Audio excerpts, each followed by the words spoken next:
Good morning. My name is Jessie McEwen. I'm the Director of Lifespan Faith Development here at UUCR, and I am also your pilot in this extraordinary service. I think it's extraordinary, at least. We have some very special guests here today, the part of the cast of Godspell at Showtimers this summer. And I'll be serving as your worship associate, and I will also be bringing you our sermon today. So welcome to those of you who are here with us in person, and we extend a special welcome to those of you joining us on YouTube. Good morning. Our minister is Reverend Walter LaFleur, who is not here today, and I will be in the pulpit. And our focus today is creating community with two American icons. And I'll go ahead and give you a spoiler. It's the Appalachian Trail and Godspell. See if you can connect those dots. Whoever you are, whomever you love, however you express your identity, whatever your situation in life, whatever your experience of the holy, as you come seeking love, your presence here is a gift. Whether you're filled with sadness, overflowing with joy, needing to be alone with yourself, or eager to engage with others, all who welcome all are welcome here. And I'll sound the tone 7 times for our 7 principles and an 8th for the proposed 8th principle.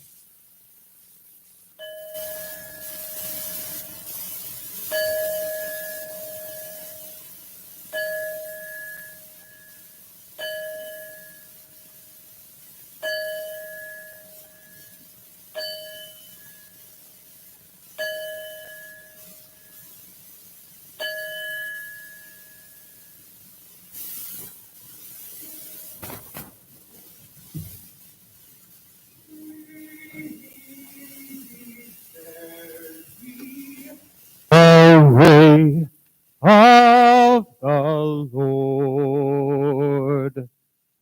Prepare ye the way of the Lord. Prepare ye the way of the Lord. Prepare ye the way of the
Please join me in the reading of our covenant.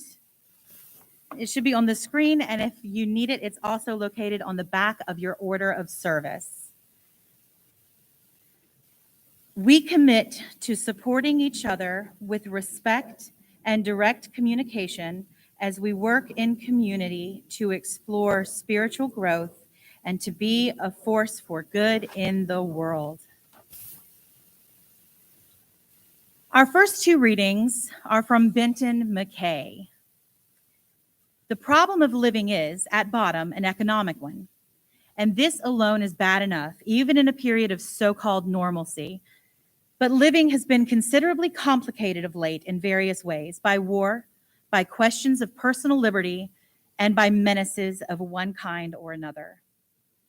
One function, at least, of true wilderness is to provide a refuge from the crassitudes of civilization, whether visible, intangible, audible, whether of billboard, of pavement, of auto horn.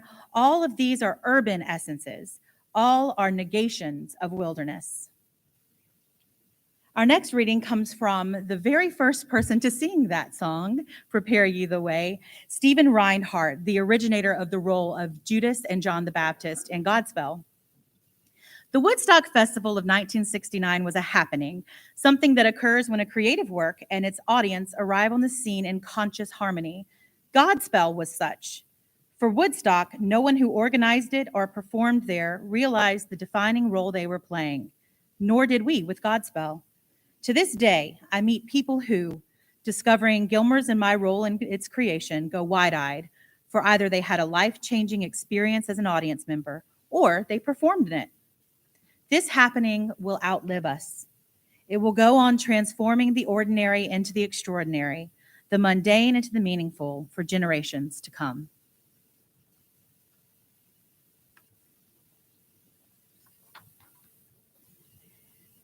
I have two great loves in my life.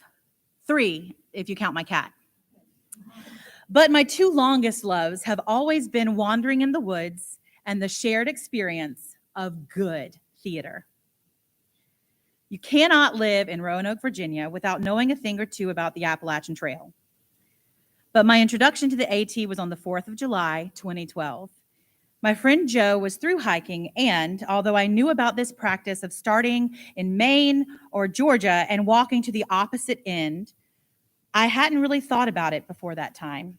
Honestly, I hadn't really thought about the AT at all. But I hooked Joe up with my friend Randy in Atlanta, who gave him a ride from the airport all the way to Springer Mountain to begin his journey. I thought I should see a little bit of what he was going to see. So I took advantage of my day off and hit the trail around the Delaware Water Gap for a brief adventurous glimpse. Wedged between New Jersey and Pennsylvania, this amazingly beautiful and moderate 4-mile solo wander, I'm not going to call it a hike, was wonderful. I honestly had no idea that this country could be so beautiful. I grew up at the beach and remembered seeing pictures of my mother and my grandfather wearing like those aluminum and canvas frame packs, smiling. They were in Georgia or North Carolina, I'm not sure where, but they were on the Appalachian Trail. And I'd romanticized this idea.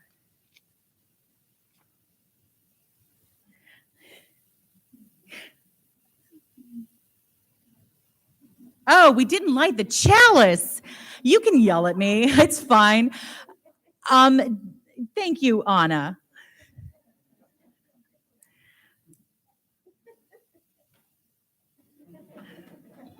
Thank you, Anna, for lighting our chalice. And the chalice lighting words are in your order of worship. Let's go ahead and read them together. I have no shame, y'all. May the light we now kindle inspire us to use our powers to heal and not to harm, to help and not to hinder, to bless and not to curse, to serve you, O Spirit of life. Thank you for joining me in that improvisational moment that should have happened earlier. So, when I was on the Appalachian Trail for those 4 wandering miles, I remembered those pictures of my mother and my grandfather, and I honestly didn't understand the appeal, although I'd romanticized it until that day. The terrain was so intricate. Every tree and flower was so beautiful, and my soul was singing, and my feet were aching. What was I thinking? I wasn't ready for that. What have I done? In that instant, I learned my first lesson of the Appalachian Trail. The trail changes you.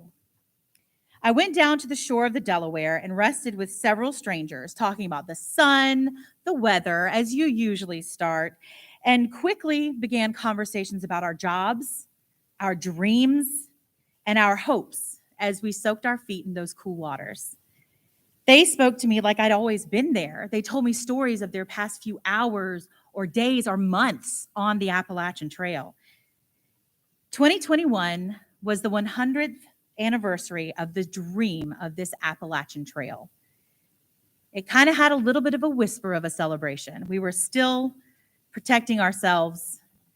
Not many people were headed out there, but some were headed out there to find something. It was envisioned by Benton McKay. He was the son of, coincidentally, a chronically indebted playwright. And it was a wilderness footpath where one could walk away the worries of the world. Over the past 100 years, despite almost losing the path during the Second World War, his trail has become a goal, a lifestyle, and a community of its own. Hikers get trail names, and they have stories that, when told, resonate with belonging, daring, a little bit of embarrassment, and love. They're stories of escaping the mundane and standing up to the oppressions found in our culture and in our own heads. They're stories of resilience, of finding new family, and of discovering the simple joys of trail magic, a burrito from a stranger or cool water waiting at a shelter. And that's the second lesson I learned about the Appalachian Trail. The trail provides. This morning, we're joined by part of the cast of Godspell, a show about finding and creating community in adverse circumstances. By his own testimony, Stephen Schwartz begins the show much like the world that McKay bemoaned, with a group of frustrated, unrelated individuals whose chatter reflects, and I quote, a clinging to dogmatic philosophies, the inability to cooperate or admit other points of view, the descent into violence, the loneliness and despair, etc. And this is still part of that quote. If this sounds rather like contemporary America, it's not coincidental. Not to spoil anything for anyone, but Godspell isn't just about telling the stories found in the Gospel of Matthew and singing some really catchy tunes, although that is what happens in the show. It's about the ever-evolving difficulty that humans have in creating meaningful community within the parameters laid out for us by our busy capitalistic society. Revolutionary when it was developed by John Michael Tabelek at Carnegie Mellon University in the 1960s, this seemingly simple musical is the tale of one person inspiring an escape and a change from the America that we see every day. It was born in a vision not unlike McKay's vision, a response to the chaos of shedding old philosophies and violent rhetoric of war and injustice. It celebrates the childlike wonder we feel when something moves our spirit. It acknowledges ancient and modern hypocrisy from governments and religious leaders and shines a glaring light on the way we treat people who are different from us. It dares to ask you to see things in a different way. to find your own revolution, to create your own community. This show changes you, whether you're in the audience or on the stage. And as the director, the cast, and crew of countless productions work to create something for the audience, we are changed. We find a safe space. We learn new ways of speaking our minds. We create opportunities to explore, to laugh, and to cry. We become a community of our own. We find hope even as the world outside the stage doors is crumbling. This show provides. As you may have guessed already, this summer's production of Godspell is set on the Appalachian Trail. I honestly couldn't think of a more Roanoke place to tell the story of building community. I've noticed that theater people and trail people really do have a lot in common. We create fast and long-lasting communities. We don't have that much time for pleasantries when there's something exciting brewing, but we always find time to help a fellow out. We offer perspective on society. We care for each other. We dream. The stories and parables associated with Jesus are both familiar and, like the creation of the Appalachian Trail and the process of developing Godspell, revolutionary. They speak of unconditional love, creation, peace, and joy in the face of hatred and oppression. I do wonder what Mr. McKay would think of what his vision has become. This great trail where people flock year after year to find something in themselves or outside of themselves, and often find both. Would he appreciate that we've revived the wilderness he dreamed so long ago as a refuge from the crassitudes of civilization? Or would he be shocked at the continued presence of those things, war, questions of personal liberty, and menaces of one kind or another that threatened peaceful existence over 100 years ago?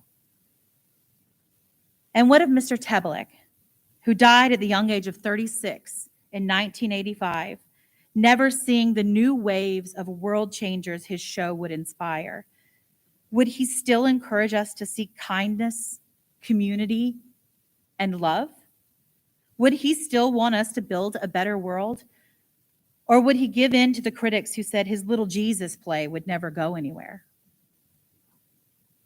And what of the creative, inspired minds responding to today's crassitudes of civilization? Will we make room for them, or will we shout them down? Will we help them blaze their trail, or will we tell them it's too much to ask, we've been there before? Will we provide a space for them to tell their stories and sing their songs? Or will we again say, we've tried it already, it didn't work last time? As Unitarian Universalists, we're called by our third principle to accept one another and keep on learning together. That's the kids' words. I have those memorized. But can we do that? Can we accept one another and keep on learning together? It's been 100 years of the Appalachian Trail.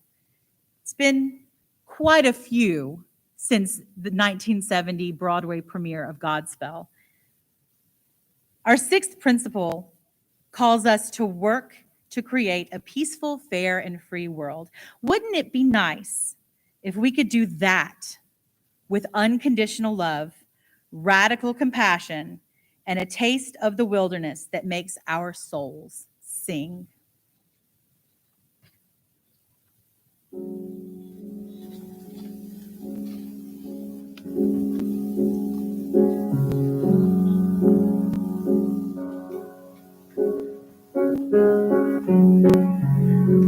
Out of the ruin and rubble, out of the smoke, out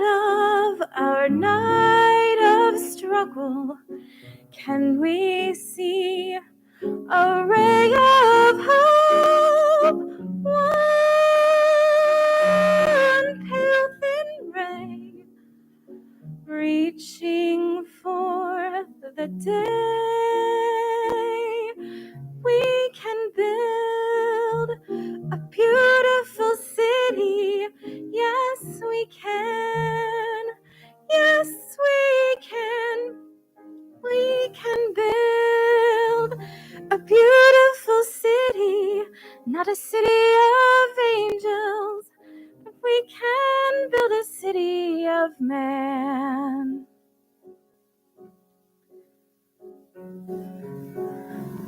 We may not reach the ending, but we can start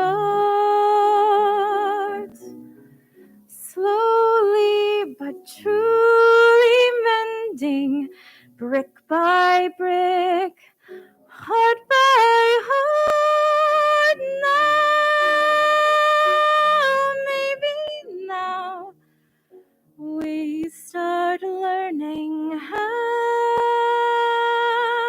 we can build a beautiful city. Yes, we can. Yes, we can. We can build a beautiful city, not a city of angels, but we can build a city of men.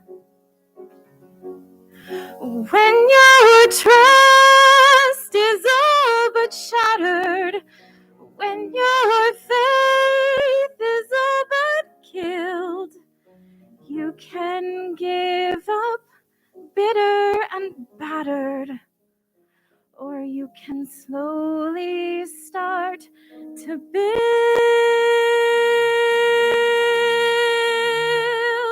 a beautiful city. Yes, we can. Yes, we can.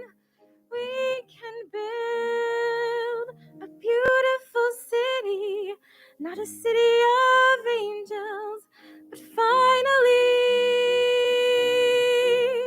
a city of man.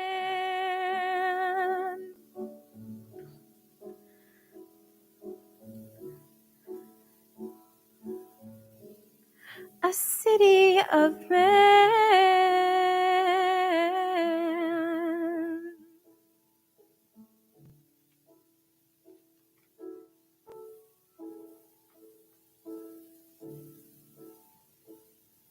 And now may there be an offering to sustain and grow the life and mission of this beloved community. May we give in love and in hope.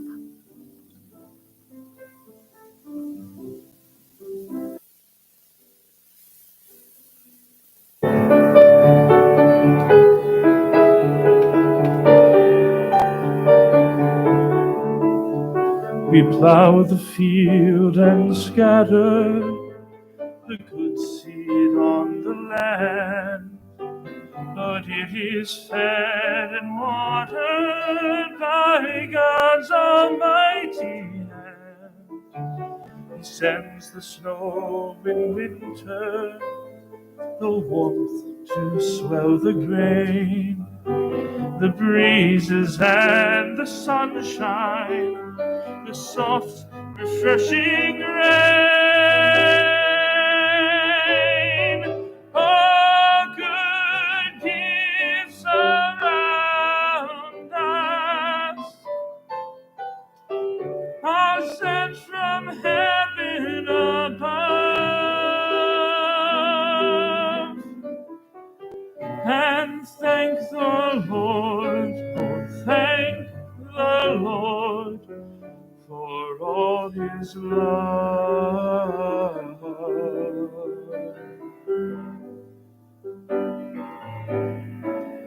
We thank thee then, O Father, for all things bright and good, the seed time and the harvest, our life, our health, our food. No gifts have we to offer, for all thy love imparts, but that which thou desirest, our humble, thankful hearts. All good gifts around us are sent from heaven above.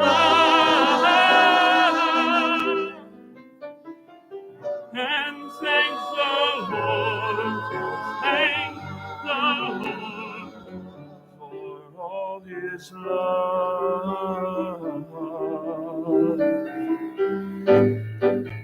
I really want to thank you, Lord.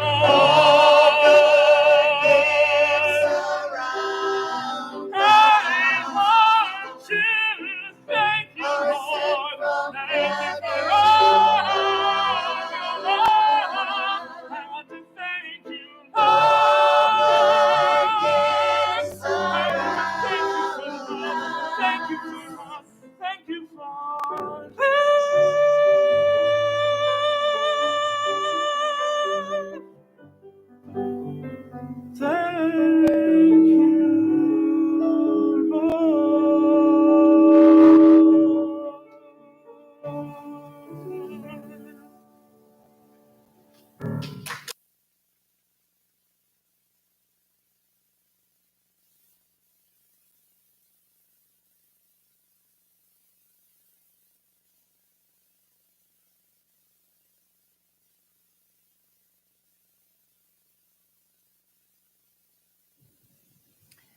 I personally want to thank what a beautiful job you all are doing. It's just really moved me.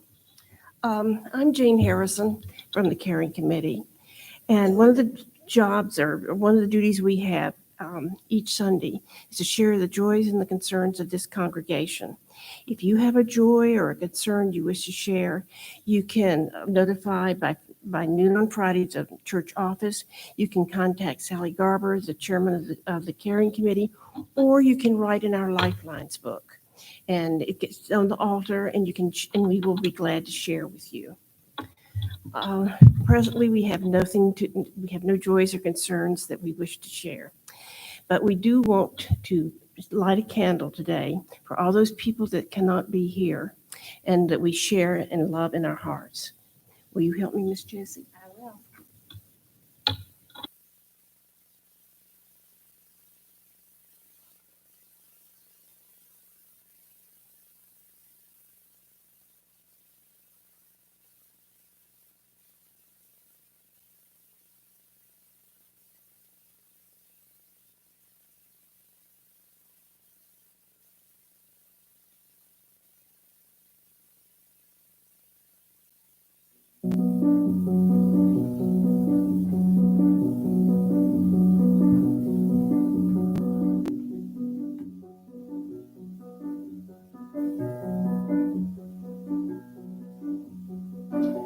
Where are you going?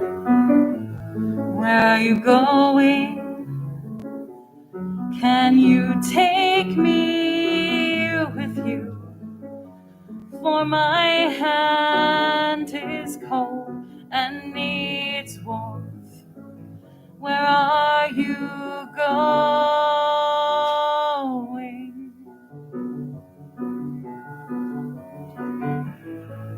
For beyond where the horizon lies, where the horizon lies, and the land sinks into mellow blueness, oh please take me with you. Let me skip the road with you. I can dare myself. I can dare myself. I'll put a pebble in my shoe and watch me walk. I can walk and walk.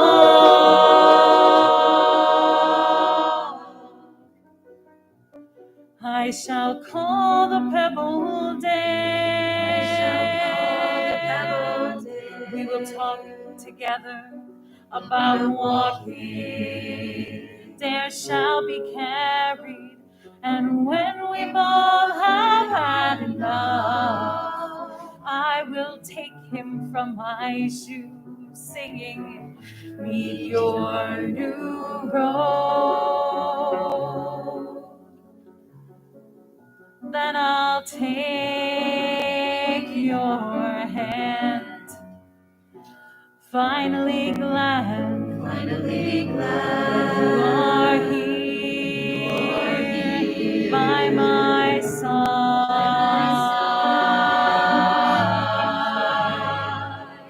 By my side.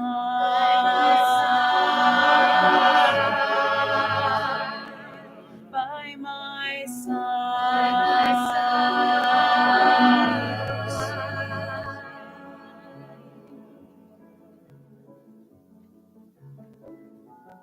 And then the man they called Judas Iscariot went to the chief priests and said, "What will you give me to betray her to you?"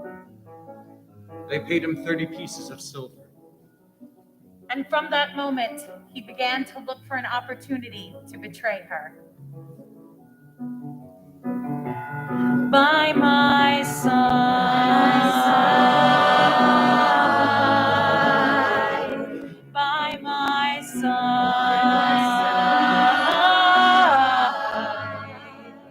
By my side.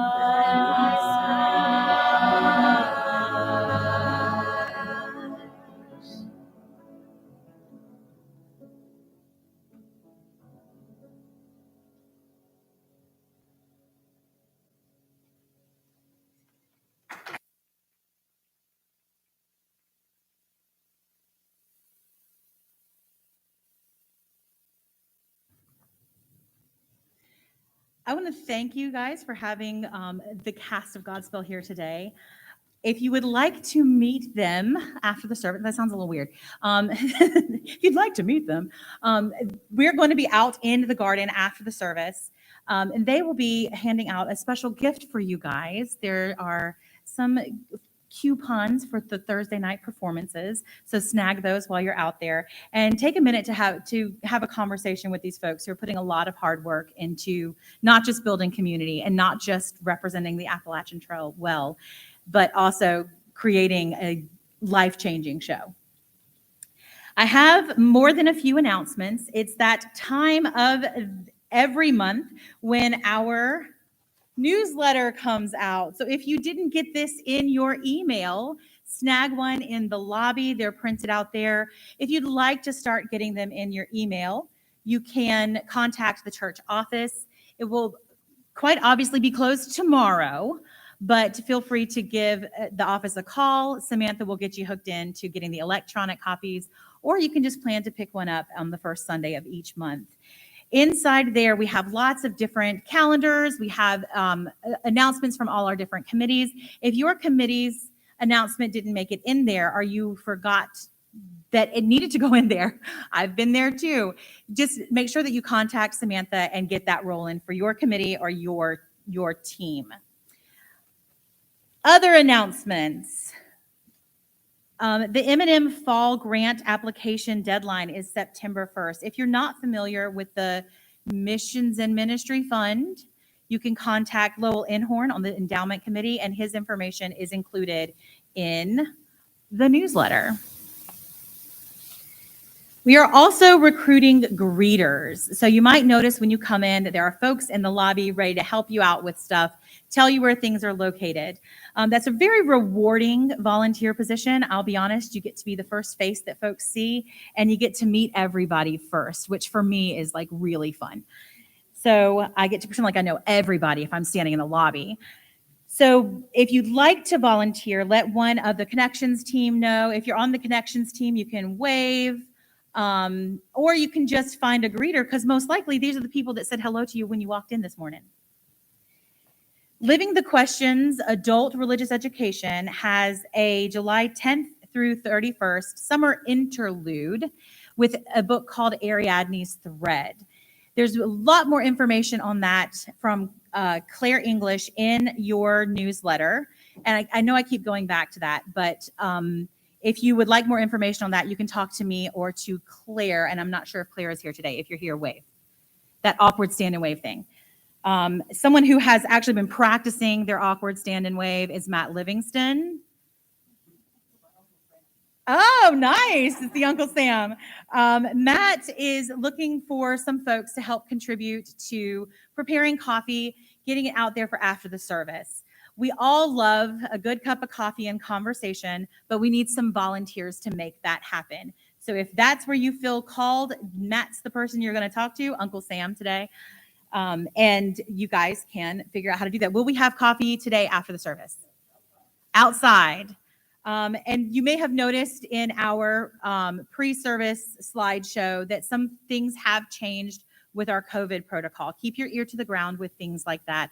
We will still not be eating or drinking indoors. We'll be heading outside for that.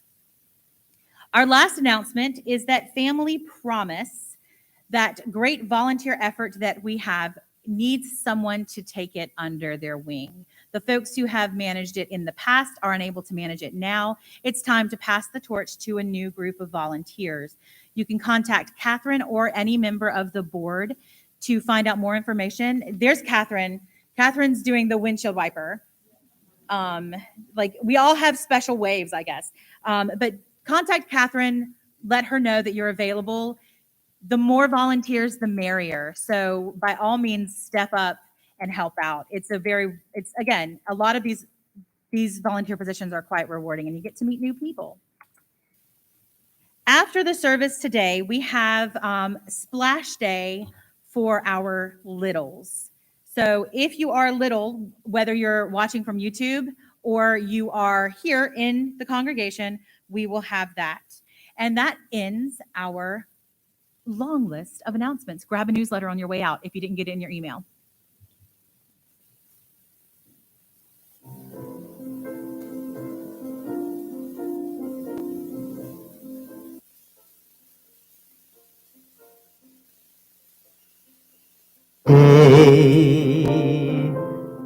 Day by day, oh dear Lord, three things I pray: to see thee more clearly, love thee more dearly, follow thee more nearly, day by day. Day by day,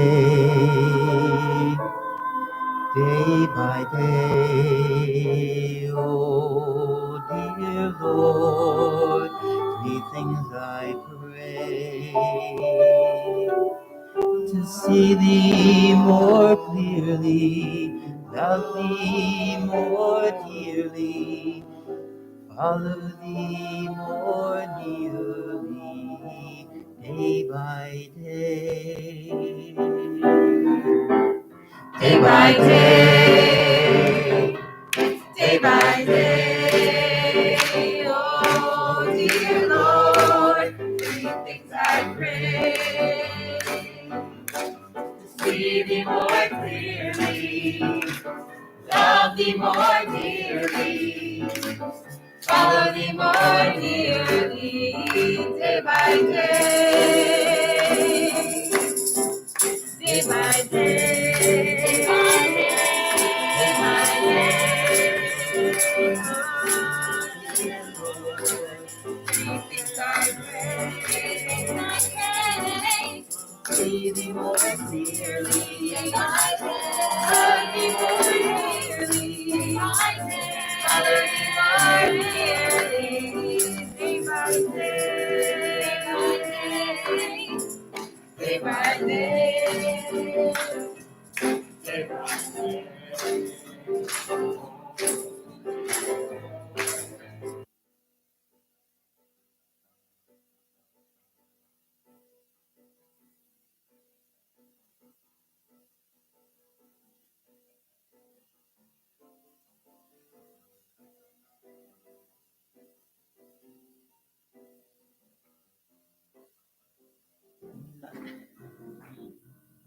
So according to Benton McKay, we mere humans can take part by fitting our civilization to the mountain. Go in peace and love, and go get your coupons.